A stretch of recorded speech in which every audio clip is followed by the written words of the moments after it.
আমি আপনাকে অস্বীকার করছি, তারা অসুবিধে আছে কিন্তু কেউ অবহেলিত হচ্ছে না। এখানে ম্যাজিক বা চমক দেখানো যাবে না।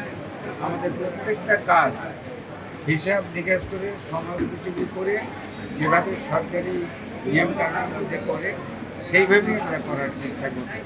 কারণ ওই শর্টকাট করে কিন্তু কোনো জিনিস করে সুবিধা করা যাবে না। তবে এটুকু আপনাদের শুরু করতে পারি, আমি যা দেখেছি বা যা দেখলাম তাতে ডাক্তারদের মধ্যে আন্তরিকতার অভাব নেই, তাদের স্টাফদের মধ্যে আন্তরিকতার অভাব নেই। তারপরে যে অন্যান্য অ্যাডমিনিস্ট্রেটিভ অফিসার আসছে, সবার সাথে কথা বলছে। আমার মনে হয় এই দুরবস্থা থেকে আমরা অচিরেই পরিত্রাণ পাব। আমাদের এখানে ছিল একটা ছোট হসপিটাল, শহীদ ম্যাডাম খালেদা জিয়ার সময় এটাকে আমরা 250 বেডে উন্নীত করেছি।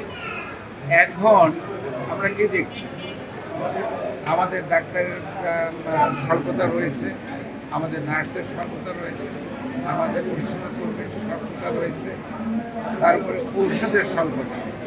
ঔষধের ব্যাপারে যেটা আপনারা বলছেন, আমি বুঝি যে বাজেট স্বল্পতা আছে।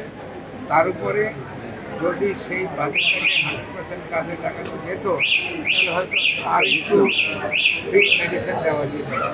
এগুলো আমাদের নলেজে আছে, আমরা এটা নিয়েই আজকে আপনার সঙ্গে আমরা বলবো। এটা নিয়ে আমাদের মৌলিক চাহিদা যে কয়টা আছে তার মধ্যে স্বাস্থ্য, যেমন ধরেন আমাদের অন্ন, আমাদের বস্ত্র, আমাদের বাসস্থান, তারপরে আমাদের স্বাস্থ্য। এবং এই এলাকায় 25-30 লক্ষ লোকের জন্য এই হসপিটালটা এখন অপ্রতুল হয়ে গেছে। এখানে সিট বাড়াতে হবে, এখানে কলেবার বাড়াতে হবে, বাজেট বাড়াতে হবে, ম্যান পাওয়ার বাড়াতে হবে। এগুলো আমরা সব শুরু করেছি, প্রায় শুরু করেছি। ইনশাল্লাহ আমরা করতে পারবো। কষ্ট থেকে রেহাই পাওয়ার জন্য এখানে আসছে এবং প্রত্যেকটা সিট ফিল আপ হয়ে গেছে।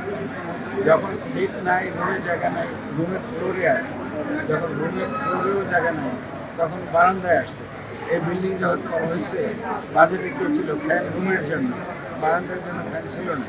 এখন যেহেতু দুরবস্থা হয়েছে, আমাদের চিন্তা করতে হবে যে আমরা বিল্ডিং সম্প্রসারণ করব না ওই টাকা দিয়ে বারান্দায় ফ্যান লাগাবো। রোগীকে চিকিৎসা দেওয়ার জন্য, তাদের সুবিধার জন্য কোনটা আগে হবে, রুম আগে হবে না সেটা আমাদের দেখতে হবে। তবে আমি আপনাকে অস্বীকার করছি, তারা অসুবিধে আছে কিন্তু কেউ অবহেলিত হচ্ছে।